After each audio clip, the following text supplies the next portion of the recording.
현재 살고 있는 그리스, 현대 그리스에 영향을 많이 준 거는 사실 거슬러 올라가 보면 고대 그리스라기보다는 오스만 제국. 아, 지금 그리스의 모습은 오스만의 제국하고 밀접한 연관이 있을 수밖에 없는 거죠. 그림자가 많이 남아 있는 거군요. 그렇죠. 거기서 이제 실어서 독립을 하면서 그 독립 과정에서 맺어졌던 여러 관계들, 네네. 예, 여러 것들이 이제 지금까지 이야기 나오는 거죠. 최준영 박사의 지구본 연구소, 오늘도 흥미로운 전 세계 이야기 전해드리겠습니다. 반갑습니다, 종프로고요. 네, 최준영입니다. 네. 자, 오늘은 우리 또 그리스로 갈 시간이죠? 네, 그리스. 보통 이제 두 번째 시간에는 뭐 경제, 먹고 사는 이야기 뭐 이런 거 했는데 그리스는 원체 이 역사가 또 아유, 길잖아요. 전 세계 뭐 거의 뭐 탑급이죠. 티어 1, 원티어. 그렇죠. 뭐 이집트를 능가할 수도 있죠. 이제 보면은. 아, 그런가요? 왜냐면 이제 이집트는 이제 예전에 쭉 있다가 오래전부터 네. 뭐 기원전 뭐 3000년 뭐 2000년 뭐 이런 때부터 쭉 네. 있다가 뭐 어느 순간인가부터는 이제 역사 뒤로 사라졌잖아요. 보면은. 근데 이제 그리스 같은 경우는 뭐 서양 문명, 태동, 그렇죠. 기원전 예. 천년서부터 해가지고 쭉 이어졌기 때문에 상당히 이제 길다라고 이야기를 이제 하고 뭐 거기다가 신화 이야기, 뭐 고대 이야기까지 하면 끝도 없으니까 사실 이제 그렇게 다 할 수는 없고 그 중에 일부만 뚝 잘라가지고 여러분들이 책에서 잘 안 보셨던 이야기만 잘라서 해보려고 합니다. 지금 우리가 갖고 있는 거의 뭐 사상이나 철학의 원료도 사실은 그리스부터 시작됐다고 보는 게 맞는 거죠, 얼추. 그렇죠. 예. 그런데 이제 그런 정프로님 말씀하신 거를 이렇게 생각을 해보면 야, 이게 우리 머릿속에 들어가 있는 거, 우리가 지금 이렇게 누리고 있는 거, 당연하게 생각하는 거 이런 거 어느 순간 잊어먹을 수도 있구나 이런 생각도 들어요. 대표적인 그리스가 그렇잖아요.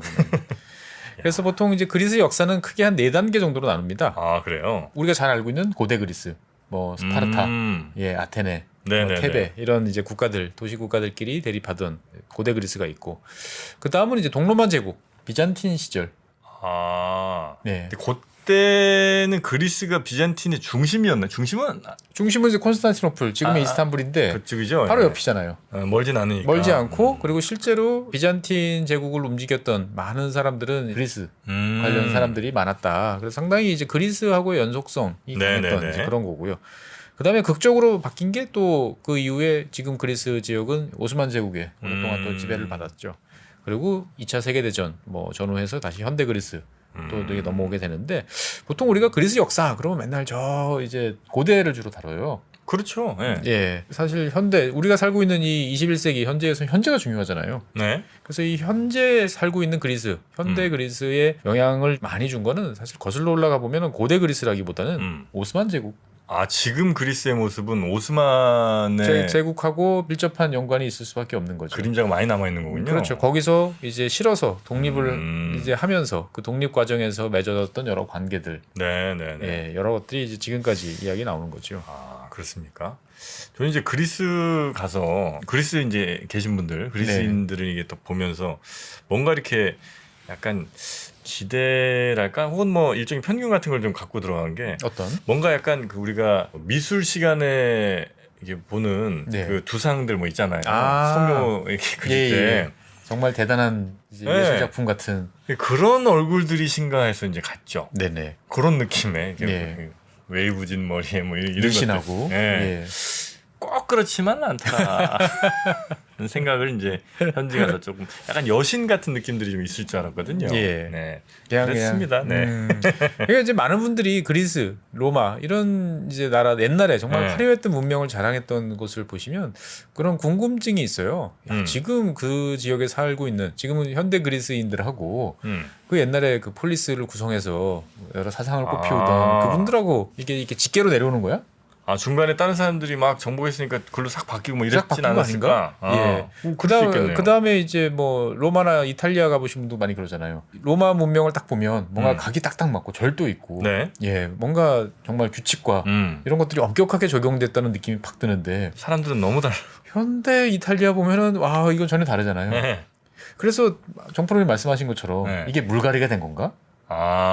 라는 이제 이야기들을 이제 많이들 생각들을 하죠. 수 있을 것 같은데요. 근데 뭐 저희만 그렇게 생각을 하는 게 아니고 한 19세기경에도 이런 생각들을 되게 많이 했던 모양이에요. 잊혀진 어떻게 보면은 그 그리스, 로마 이런 것들을 이제 고고학적으로 미술적으로 이제 막 새로 발굴하는 작업들을 많이 하면서 아니 이런 위대한 문명을 땅 밑에 깔고 있는 애들이 얘네라고 이게 안 믿어지는데 그러면서 이야기했던 게 그리스의 경우에는 이 지금 아니다. 지금 네. 19세기 그리스에 살고 있던 사람들은 옛날 그 위대했던 그리스의 후손들은 아니고 네. 이 슬라브족 후손들이다. 슬라브? 예, 슬라브족 이제 후손들이 넘어와가지고 사는 거기 때문에 다르다. 연속성이 없다.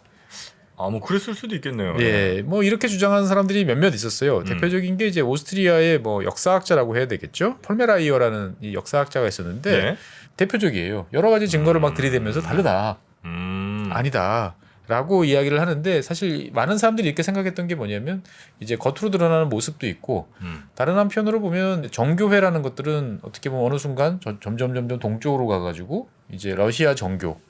그리스 정교, 러시아 정교 이렇게 예, 있으니까. 그러니까 이제 어떤 동쪽에 있는 문화와 밀접하게 연관이 있다. 그러니까 너희들은 어떻게 보면 러시아로부터 영향을 많이 받은 애들이다라고 이제 주장을 했던 거죠. 그래서 뭐 어떻게 생각하면 역사학자가 그렇게 주장할 수도 있는 거죠. 예, 뭐 이렇게 물갈이 한번 했어. 그랬을 수 있죠. 근데 이게 이제 나중에 악용이 되면서 또 큰 문제가 발생하기도 했어요. 어떤 문제요?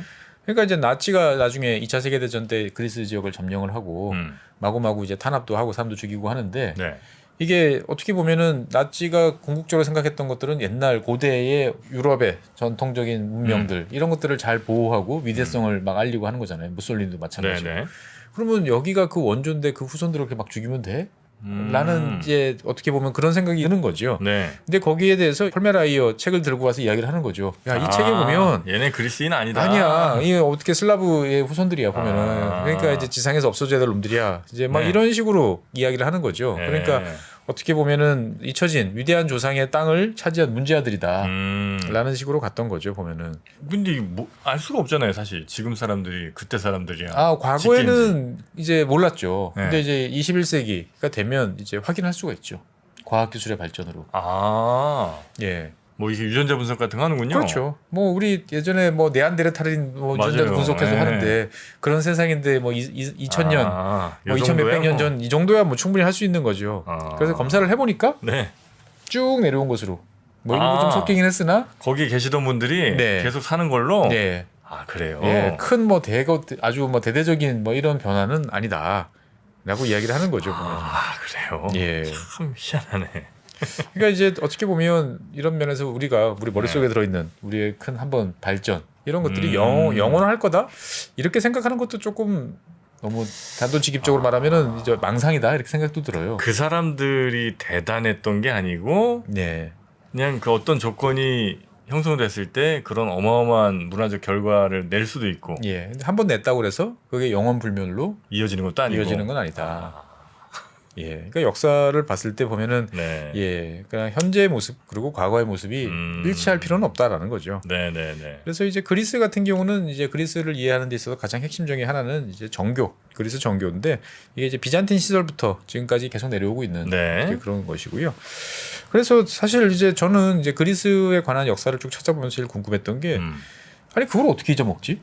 그 위대했던 예. 하긴 그렇죠. 그렇죠. 네.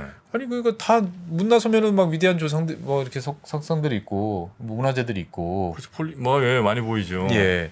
그래서 야 이걸 어떻게 잊어먹고 나중에 르네상스 시대에 대해서나 재발견을 하지?라고 이제 생각을 했는데 여기에 보면 이 망각과 중요한 요인을 미쳤던 게 이제 종교 같아요. 종교. 예. 그러니까 이제 그 뭐 그리스 정교가 됐던 어떻든 네. 간에 이제 그리스도교가 이제 이 지역을 이제 장악을 하면서 종교적 원리주의라는 것들이 이제 퍼지게 되는 거죠. 원래 우상 숭배를 하지 말아라. 라고 이야기를 하잖아요. 뭐 누구의 형상을 딴 것을 만들지 마라라고 했는데 뭐 그리스 문명은 사실 어떻게 보면 그런 면에서 봤을 때는 극단적으로 우상 숭배죠. 뭐 신들도 많고 사람의 어떤 그걸 딴 조상도 많고. 그렇죠. 이걸 적극적으로 다 때려 부수기도 하고. 아니면 그것들에 대해서 일부러 더 이제 거리를 두려고 이제 생각을 했던 거죠. 스스로를 부정했군요. 그렇죠. 그러니까 되게 이교도적인 깨우치지 못한 어떤 그런 시절. 그러니까 우린 저기랑 거리를 둬야 돼. 라고 하면서 그렇게 됐던 것이 아닐까라고 이제 생각이 이제 됐던 거죠. 네.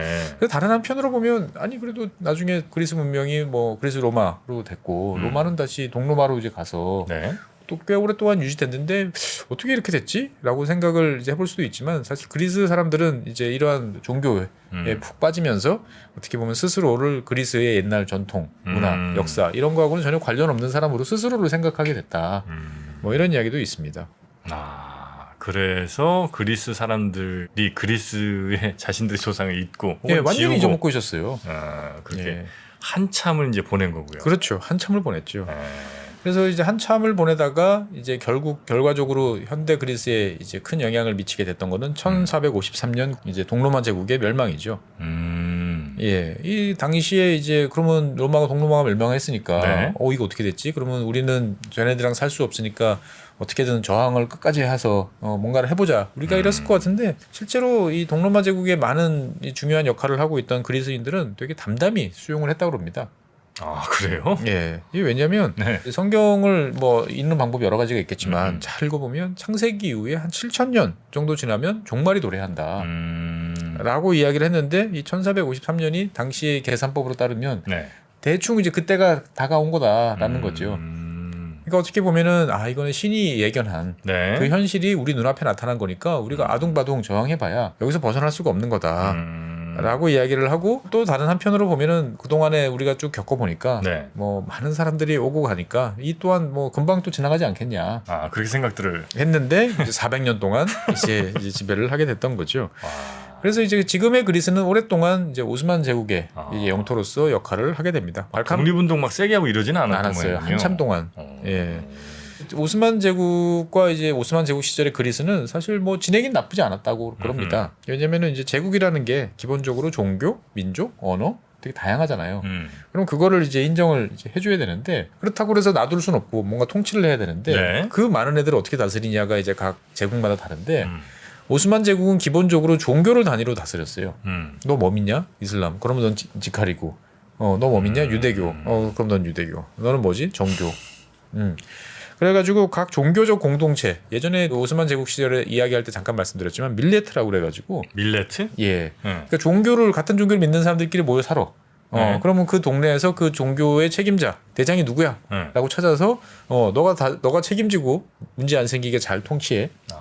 라고 이제 권한을 줬던 거죠. 네네네. 근데 이제 뭐 너무 조그마한 이런 애들까지 다 권한을 줄 수는 없고 그래도 좀 모여서 볼륨이 좀 되고 큰 친구들한테 주로 이런 밀레트를 형성을 하도록 했는데 대표적인 게 그리스인들 종교. 그다음에 그레고리안. 그러니까 이제 아르메니아 사람들이죠. 네네네. 예, 아르메니아는 또 아르메니아 정교라고 따로 자기들끼리 노니까. 그다음에 유대인들, 유대교. 그러니까 자치권을 준 거죠. 네. 그러니까 너희들 뭐 우리가 세금 내라 그러면 세금 내고 그런 말 잘 들으면 상관없고 웬만한 일들은 우리한테 갖고 오지 마. 너희들 밀레트 안에서 다 해결해. 라고 이야기를 하는 거죠. 그러니까 어쩌면 독립을 더 그렇게 막 간절하게 막 하지 않았을 수도 있겠네요. 그렇죠. 네. 그러니까 어떻게 보면은 나름대로 이제 꽤 큰 볼륨이 있는 집단이었으니까 나름대로 이제 영향력이라든지 특권을 이제 보장받은 거죠. 아까 정프로님 말씀하신 대로 자치권을 이제 보장받았던 거고 대신 여기에 대해서는 대가가 있었죠. 어떤 대가? 충성 선언을 해야 되는 거죠. 예, 충성 선언을 하고 만약에 문제가 생기면 책임져야 되는 겁니다. 주로 책임이라는 게 이제 최고 종교 지도자가 이제 댕강. 예, 그래서 당시 오스만 제국이 이런 기독교 또는 유대교 이쪽을 바라보는 것들은 뭐냐면 뭐 넓게 보면 이슬람의 친척들이다라고 본 거예요. 네. 예, 다 아브라함의 자손들이다라고 봤는데 이제 제대로 된 계시를 받지 못한 불완전한 계시를 받은 뭐 딘미라고 보통 부르는데 이러한 존재들이다. 그러니까 우리가 잘 걷어 살려주지만 우리보다는 좀 격이 낮은 그런 친구라고 이제 생각을 했던 거죠. 네. 그래서 뭐 나쁘지 않다라고 생각을 했지만 당연히 시간이 지나면서 이제 불만이 쌓이게 되는 거죠. 왜냐하면 기본적으로 1등 시민 뭐 1.5등 시민 정도의 차별이 되고 특히나 법적으로 이슬람교도들이랑 이제 이런 밀레트에 있는 뭐 유대교라든지 뭐 정교 사람들하고 싸우면 당연히 이제 야 너희는 1등 시민하고 1.5등 시민하고 싸우면 누가 이겨야 돼? 당연히 1등 시민이 이기는 거지. 그러니까 상당히 법적 지위에 대해서 불만이 많아졌고 특히나 이제 이슬람교도들은 부담하지 않던 세금들을 추가로 내야 되는데 처음에 별거 아닌 세금이었는데 시간이 지나니까 이제 계속 올라가는 거죠. 네. 그리고 결정적으로 이제 이 그리스 쪽 같은 경우는 데브시르메라고 그래가지고 예전에 튀르키예 이야기할 때 잠깐 나왔지만 그 옛날 오스만 제국 같은 경우는 전사들을 따로 이제 양성을 했죠. 예, 예니체리라고 그래가지고 예, 예니체리가 주로 그리스도교들, 예, 기독교를 믿는 동네 사람들 중에서 어린애들을 납치. 또는 뭐 추천을 받아서 데리고 오는 거죠. 그리고 개종을 시키고 예, 세뇌를 시키고 군사훈련을 시키는 건데 이 지역이 이제 그리스 쪽 이 발칸반도 여기서 이제 많이 데려갔던 거죠. 그러니까 우리 소중한 아들을 그냥 휙 어느 날 야 너 덩치 좋네 휙 데려가 버리고 소식도 없고 죽었는지 살았는지 알 수도 없고 네네. 당연히 이제 불만이 이제 높아질 수밖에 이제 없는 거죠. 보면. 예니체리. 예, 예니체리가 이제 아주 한때 오스만 제국의 전성기를 이끌었던 네. 예, 대단한 이제 무장 세력이었던 거죠. 이게 한 18세기까지 이어졌어요. 네. 1703년까지. 그러니까 그리스 사람들로서는 지금 발칸반도에 있는 뭐 다른 나라도 마찬가지겠지만 그냥 갑자기 내 자식들 아들이 이제 없어질 수도 있다라는 이건 되게 증오심을 불러일으키는 거죠. 그렇겠네요. 예. 그리고 또 다른 한편으로 보면은 아까 밀레트가 여러 개 있다고 그랬는데 네. 그 안에서도 내부적으로 등급이 나눠졌어요. 예, 오스만 제국의 이제 핵심 입장에서 봤을 때 누가 제일 우리말을 잘 듣고 제일 우리한테 필요한 일을 해주지라고 봤을 때 그 중에 가장 1등으로 인정해주는 건 누구냐면은 그리스인들이 아니고 지금 아르메니아인들. 아 그래요? 예. 그러니까 좀 불만도 이제 있을 수밖에 없는 거죠 보면은. 그러면서 이런 불만들이 점점 쌓이는 와중에 러시아가 이제 세력을 펼쳐나갑니다. 러시아가 예. 그래서 예전에 오스만 제국 이야기할 때 러시아가 이제 어느 순간인가부터 흑해를 중심으로 해가지고 오스만과 여러 번 이제 전쟁을 막 계속 펼쳐가지고 뭐 18전, 뭐 18승, 뭐 이런 이야기를 한번 했던 기억이 나는데. 그럼 한 18세기쯤, 17, 18세기쯤 그렇죠. 되는 뭐 예. 계속 이제 16세기, 17세기 계속 이제 제대로 러시아가 형체를 잡으면서부터 따뜻한 남쪽 나라로 밀고 내려오는데 그 타겟이 주로 이제 오스만 쪽이었던 거죠. 근데 그러다 보니까 이제 소식들을 전해 듣는 거죠. 뭔가 우리가 알고 있던 제국이 요즘에 좀 휘청하는 것 같아. 네. 근데 그 휘청하게 하는 사람들을 알고 보니까 우리랑 같은 비슷한 정교를 믿어. 그러면은 좀 친하게 지내볼까? 그렇죠. 네. 그리고 이 그리스인들 사이에서 오스만의 어떤 탄압이라든지 이런 게 있을 때마다 저 북쪽에 있는 금발의 사람들이 노란색 머리의 사람들이 내려와서 우리를 해방시켜준다. 네. 이런 전설하고 연관이 되면서 슬라브 계열의 저 러시아가 우리 해방장가 네. 이런 이제 기대 심리도 계속 있었던 거죠. 하지만 그렇다고 그래가지고 지금의 그리스 땅에 있는 그리스인들이 뭐 열심히 독립운동을 한다든지 뭐 이런 것들을 자체는 하진 않았어요. 왜냐하면 지금도 지리적으로 보면 이스탄불하고 바로 에게에만 건너면 엎드리면 코다할 땅이잖아요. 되게 가깝잖아요. 네. 그러니까 되게 강한 이제 그림력으로 이제 붙잡고 있는 이제 그런 지역이 있기 때문에. 그냥 뭐 막연하게 불만은 좀 있다 뿐이지 뭐 독립운동을 한다 뭐 이러지는 이제 않았던 거죠. 네. 그러니까 기본적으로 스스로를 내가 어떻게 보면 쟤네들하고는 근본적으로 달라라고 하기보다는 그냥 내가 믿는 종교가 다를 뿐이지 나는 오스만 제국의 신민이야 라는 생각이 강했던 거죠. 네네네. 예. 그런데 이제 이러한 그리스 사람들을 흔들어 놓는 세력들이 나타나기 시작을 했습니다. 흔들어 놓는? 예, 흔들어 놓는. 정신 차려. 니네 집 이럴 때가 아니야. 그렇죠. 야 빨간 장봐 빨리 먹어봐. 뭐 이런 거죠 이제 보면은. 그러니까 이제 르네상스 이후에 특히 이제 18세기 이러면서 19세기에 들어오면서부터 이제 서유럽 사람들이 이제 그리스 쪽하고 자꾸 교류를 하면서 자꾸 찾아오는 거예요. 그리고 이제 뭐 아테네 폐허가 된 뭐 이런 유적지를 보면서 막 감탄하고. 그러면 이제 가이드 해주던 이제 안내해주던 그리스 사람들은 도대체 왜 그래? 막 그랬더니 야 이게 도대체 얼마나 위대한 건데. 너희들 조상들은 정말 대단했던 사람들이라고. 막 이런 이야기들을 자꾸 듣는 거죠. 그러면서 그렇대. 우리 조상들이 대단했대. 자각하기 시작하는구나. 그렇죠. 그러면서 또 일깨우는 거죠. 너희들 정신 차려. 니들이 지금 그러고 있을 때냐 보면. 우리도 가끔 그럴 때 있잖아요. 막 한때 야구 되게 잘하던 팀이 지금 정신 못 차리고 있으면 가가지고 막 뭐라고 그러잖아요. 30년이 지나도록 우승을 못하는 뭐 팀도 있습니다. 핑클. 아니죠. 그래도 거기는 20세기 후반에 우승을 했었죠. 그게 저 페넌트레이스 우승은 하고 한국 시리즈는 못 하지 않았을까요? 삼성은 그래서 나중에 이제 결국 김웅용 감독이 이제 와서 삼성 저는 이제 한화는 1999년에 이제 했었죠. 한국 시리즈? 네, 한국 시리즈 우승했죠. 그랬나요? 네. 했구나 한번. 네, 했었죠. 전 맨날 저 시즌만 우승한 줄 알고. 예. 그러고 이제 롯데가 이제 92년이었죠. 예. 고맙습니다. 그래서 이야기로 다시 돌아오면 사람들이 자꾸 와서 이야기하는 거예요. 너희들은 달라. 너희들 지금 다스리고 있는 저 오스만들하고 너희들하고는 근본적으로 다른 애들이야. 쟤네들 다 네 밑에 있던 애들인데. 그렇죠. 멈추나. 예, 그렇게 이야기를 하는 거죠.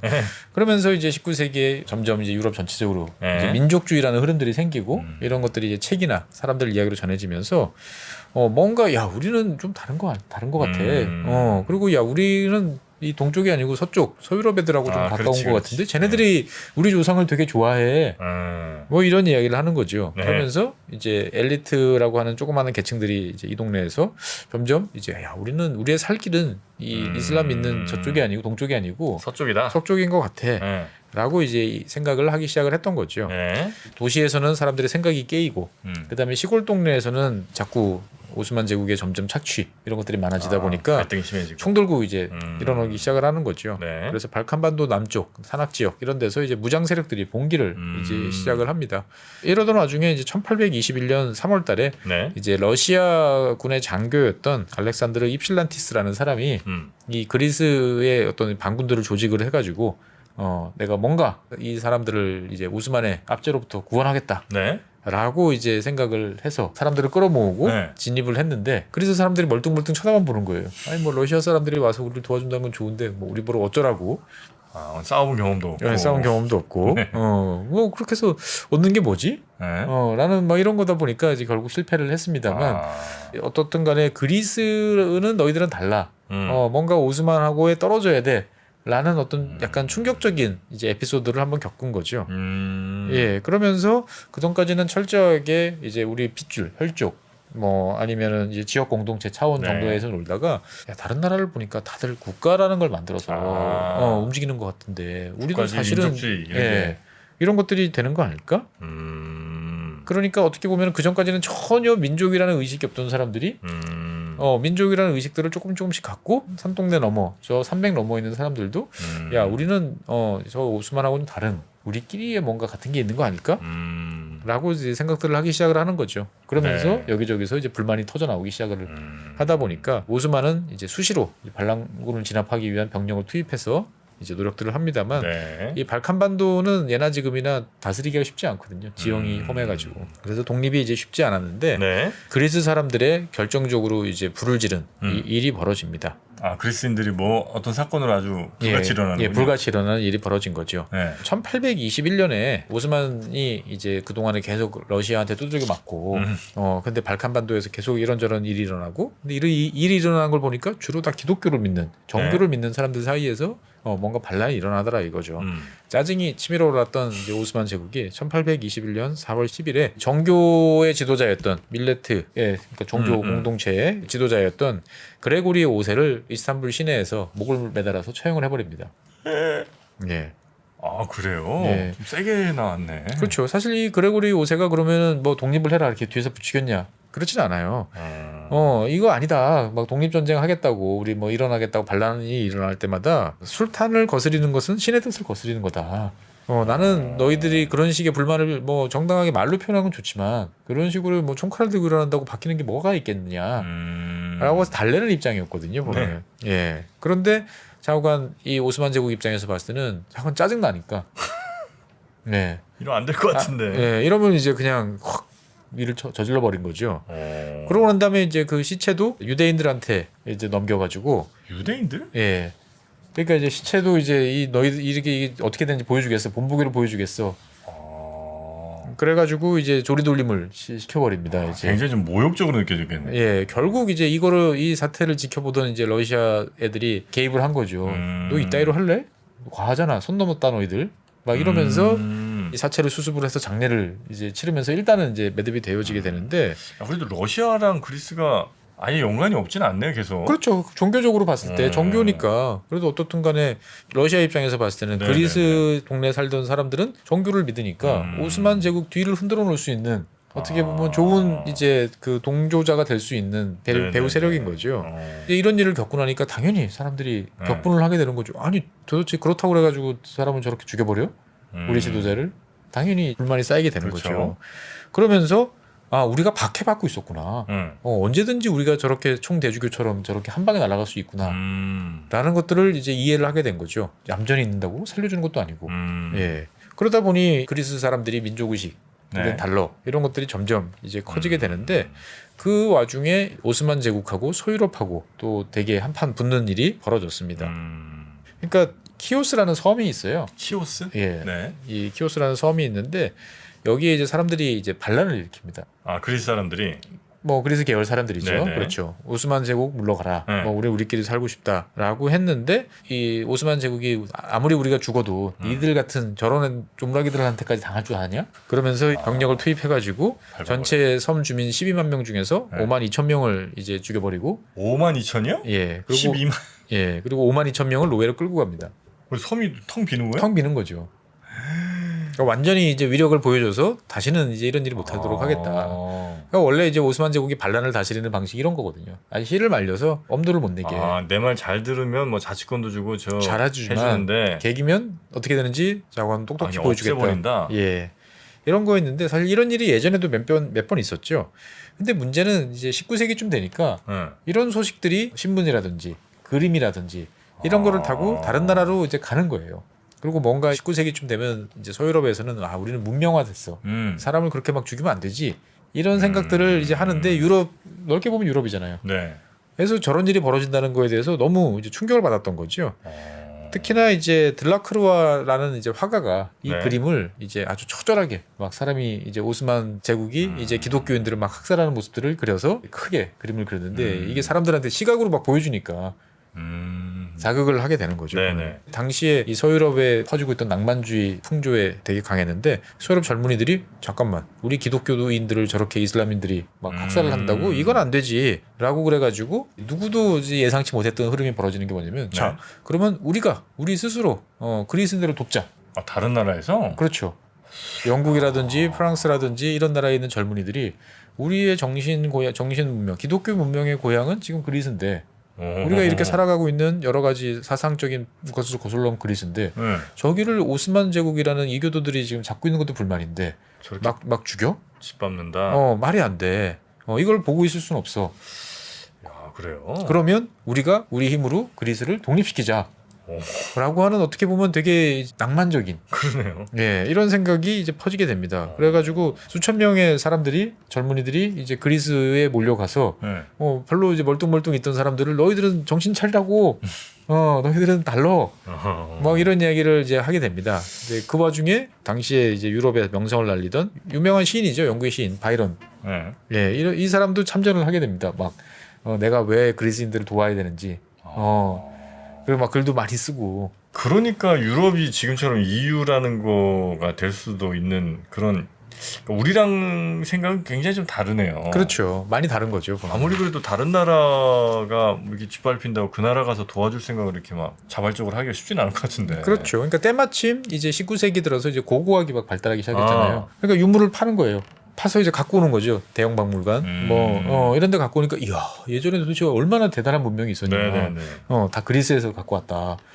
라고 이야기를 하는 거죠. 그러니까 야 이게 지금 우리가 눈앞에 보는 저 깡촌 이상한 애들이 사는 저게 아니고 어떻게 보면 저 동네가 옛날에 정말 우리의 어떻게 고향이네 라고 생각을 했던 거죠.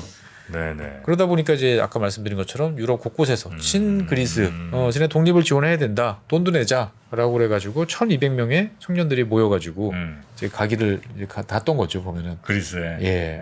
그래서 오스만과 싸워요. 그렇죠. 근데 이제 뭐 사실 그 자체로 어떤 큰 뭐 결과를 내진 않았지만 네네네. 이 서유럽 사람들 생각을 바꿔놓은 거죠. 열강들의.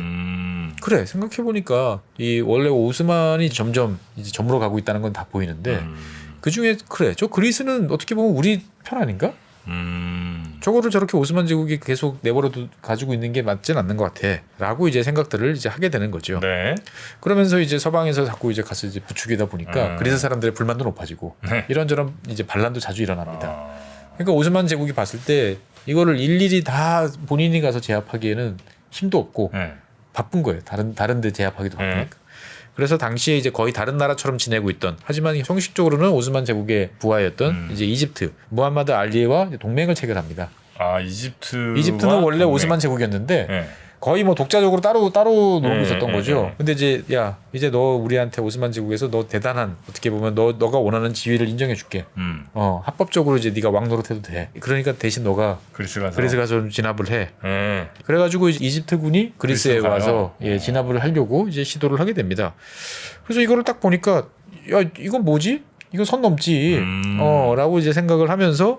이 기독교 국가들 간에 이제 연합이 형성이 됩니다. 네. 영국, 프랑스, 러시아 세 나라가 이제 공식적으로 개입을 해서 손 떼라.